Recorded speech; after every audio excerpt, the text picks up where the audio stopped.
There are places where history doesn't just live, it lingers. You don't have to imagine it, it's already there, waiting.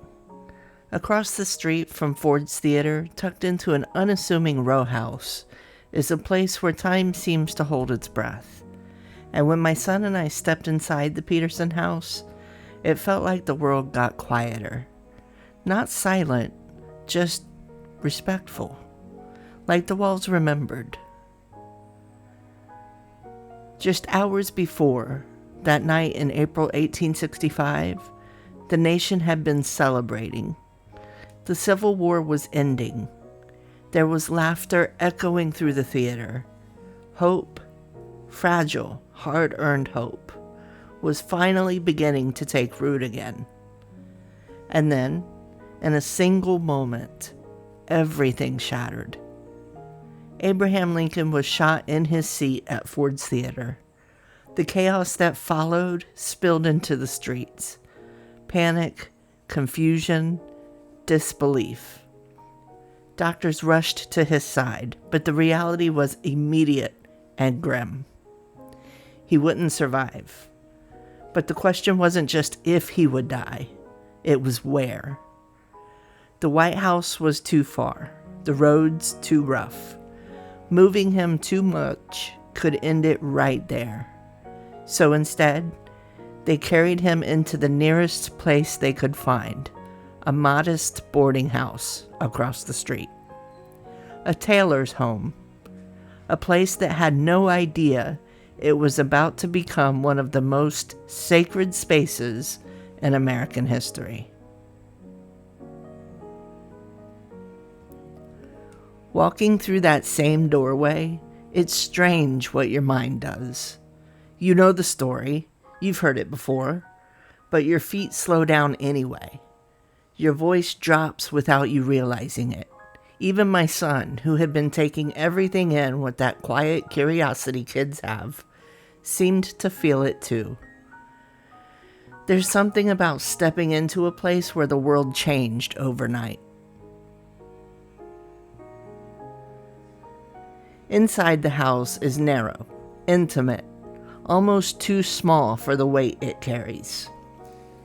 We moved through the rooms, past the parlor where Mary Lincoln waited in grief, past the spaces where government officials tried to hold a nation together while it unraveled just outside those walls.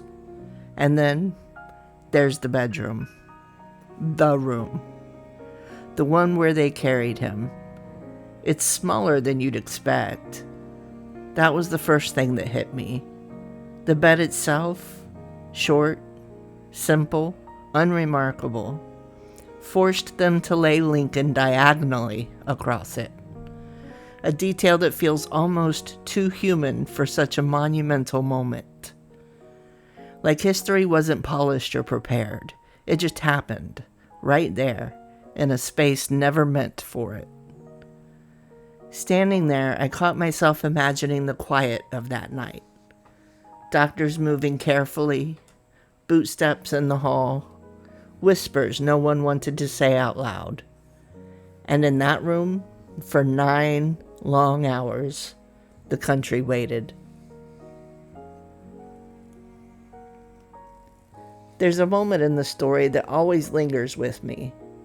As dawn broke on April 15, 1865, the room fell into a stillness that no one dared interrupt.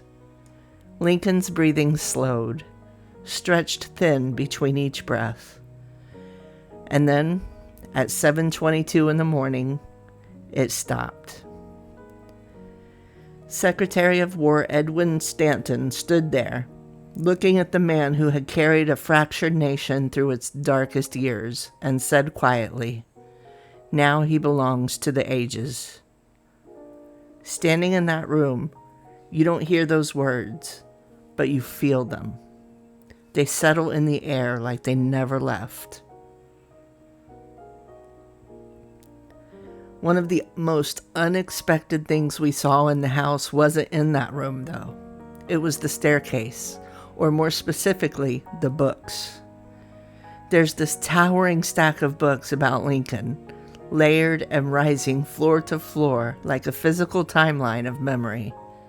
It starts at the ground level and climbs upward, almost like the story itself refuses to stay contained. And I remember thinking, of course it does. How do you contain a life like that? How do you stack grief, legacy, and history neatly on a shelf? You don't. You build it upward. You let it grow. You keep adding to it, generation after generation. As we made our way back outside, the city felt different. It was the same Washington, D.C., same traffic, same noise, but there was a thread connecting it all now. From the theater to the house, from laughter to loss, from hope to heartbreak, all in the span of a single street.